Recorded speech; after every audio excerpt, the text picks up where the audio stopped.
جندي من قوات الاحتلال الإسرائيلي يعتلي المنبر ويغني في أحد مساجد مخيم جنين بالضفة الغربية.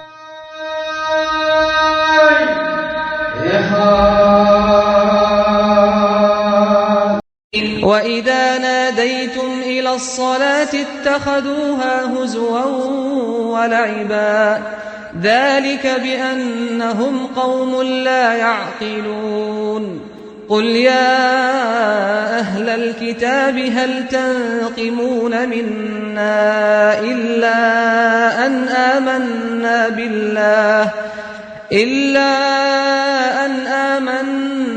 بالله وما أنزل إلينا وما أنزل من قبل وأن أكثركم فاسقون.